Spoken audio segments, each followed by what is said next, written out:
Hello അസ്സലാമു അലൈക്കും, welcome back. അപ്പോൾ ഇന്ന് ടെൻഡർ കോക്കനട്ട് കേക്ക്സ് ഒക്കെ ഉണ്ടാക്കുമ്പോൾ അതിൻ്റെ ഉള്ളിൽ യൂസ് ആക്കാൻ പറ്റുന്ന ടെൻഡർ കോക്കനട്ടിൻ്റെ അതേ ഫ്ലേവറുള്ള ഒരു സ്പോഞ്ചിൻ്റെ റെസിപ്പി ആയിട്ടോ വന്നേക്കുന്നത്.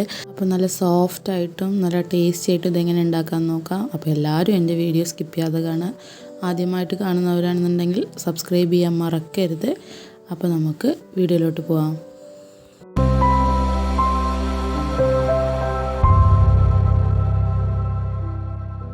അപ്പോൾ അതിനായിട്ട് ആദ്യം ഇളനീരിൻ്റെ ഉള്ളിലെ കാമ്പില്ലേ, ആ തേങ്ങ ഇതുപോലെ മിൽക്ക് മെയ്ഡും കൂടി ചേർത്ത് നന്നായിട്ട് മിക്സിയുടെ ജാറിലിട്ടിട്ട് നമുക്കൊന്ന് ബ്ലെൻഡ് ചെയ്തെടുക്കണം കേട്ടോ.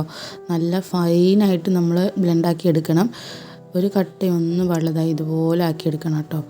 ഇനി നമുക്ക് ഇതുപോലെ ഡ്രൈ ഇൻഗ്രീഡിയൻസ് ഒക്കെ ഒന്ന് അരിച്ച് വെക്കാം. അതിനായിട്ട് 1/2 കപ്പ് മൈദ, 1/2 cup baking powder, 1/4 cup baking സോഡയും കൂടി ഇട്ടിട്ട് ഇതുപോലെ നന്നായിട്ടൊന്ന് അരിച്ചെടുക്കുന്നുണ്ട് കേട്ടോ. ഇനി നമുക്ക് ഇതിലേക്കുള്ള മുട്ടയുടെ ബാറ്റർ തയ്യാറാക്കിയെടുക്കാം. അതിനായിട്ട് 2 കോഴിമുട്ട ഞാൻ ഇതുപോലെ പൊട്ടിച്ചൊഴിക്കുന്നുണ്ട്. ഇനി നമുക്ക് അതിലേക്ക് 1/2 ടീസ്പൂൺ വാനില എസൻസും കൂടി ചേർത്ത് കൊടുക്കാം കേട്ടോ. അത് കഴിഞ്ഞിട്ട് നമുക്ക് നന്നായിട്ടൊന്ന് ബീറ്റ് ചെയ്തെടുക്കണം.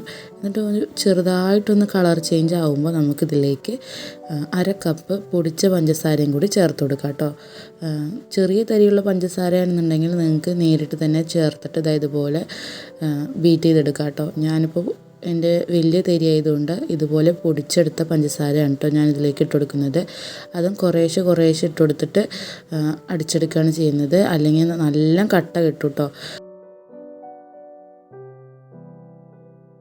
അപ്പോൾ ലാസ്റ്റ് പോർഷനും കൂടി ഞാൻ ഇട്ട് കൊടുത്തിട്ട് നന്നായിട്ടൊന്ന് ബീറ്റ് ചെയ്ത് എടുത്തിട്ടുണ്ട് കേട്ടോ.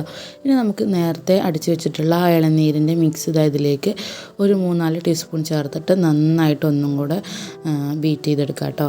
ഈ ഭാഗം എന്തായാലും നിങ്ങൾ സ്കിപ്പ് ചെയ്യാണ്ട് ചെയ്യണം കേട്ടോ. കാരണം ഇതാണ് വാനില സ്പോഞ്ചിൽ നിന്ന് ടെൻഡർ കോക്കനട്ട് സ്പോഞ്ചിന് സ്പെഷ്യലായിട്ടൊരു ടേസ്റ്റ് കിട്ടാനായിട്ടാണ് കേട്ടോ ഈ ഒരു ഭാഗം ചെയ്യുന്നത്. അപ്പോൾ എല്ലാവരും ഇതുപോലെ മിൽക്ക് മെയ്ഡായിട്ട് ചേർത്തിട്ടുള്ള ആ മിക്സ് ഇതിലേക്ക് ചേർക്കാൻ മറക്കരുത്. ഇനി നമുക്കിതിലേക്ക് ഒരു 1/4 കപ്പ് ഓയിലും കൂടി ഒഴിച്ചു കൊടുക്കാം കേട്ടോ. ഓയിൽ ഒഴിച്ചു കൊടുത്തിട്ട് വല്ലാണ്ട് ഓവർ ബീറ്റ് ചെയ്യേണ്ട, ഒന്ന് ജസ്റ്റ് ഒന്ന് ബീറ്റ് ചെയ്തിട്ട് നേരത്തെ അരിച്ച് വെച്ചിട്ടുള്ള ഡ്രൈ ഇൻഗ്രീഡിയൻസ് ഒക്കെ ഒന്ന് ഇട്ട് കൊടുക്കാം കേട്ടോ.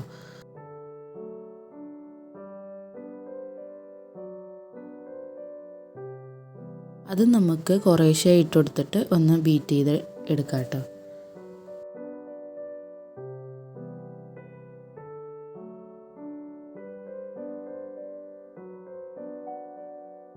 അപ്പോൾ നമ്മുടെ ബാറ്റർ റെഡി ആയിട്ടുണ്ട്. ഇനി നമുക്കിതൊന്ന് ബേക്ക് ചെയ്തെടുത്തിട്ട് വരാം കേട്ടോ. അപ്പോൾ ഒരു 40 മിനിറ്റ് ഒക്കെ ആകുമ്പോഴേക്കും നമ്മുടെ ടെൻഡർ കോക്കനട്ടിൻ്റെ 1/2 kg സ്പോഞ്ച് റെഡി ആയിട്ടുണ്ട് കേട്ടോ. അപ്പോൾ ടെൻഡർ കോക്കനട്ടിൻ്റെ കേക്കൊക്കെ ഉണ്ടാക്കുന്ന സമയത്ത് വാനില സ്പോഞ്ച് ഉപയോഗിക്കുന്നതിന് പകരം ഈ സ്പോഞ്ച് യൂസ് ആക്കുകയാണെന്നുണ്ടെങ്കിൽ കുറച്ചുകൂടി ടേസ്റ്റ് ആയിട്ടുള്ള ടെൻഡർ കോക്കനട്ടിൻ്റെ അതേ ഫ്ലേവർ കിട്ടുന്ന ഒരു കേക്ക് നമുക്ക് ഉണ്ടാക്കിയെടുക്കാൻ പറ്റും കേട്ടോ. അപ്പോൾ ഈ വീഡിയോ ഇഷ്ടമായ സബ്സ്ക്രൈബ് ചെയ്യാൻ മറക്കരുത്. ഇതുപോലത്തുള്ള അടിപൊളി റെസിപ്പീസുമായി വീണ്ടും കാണാം. ബൈ.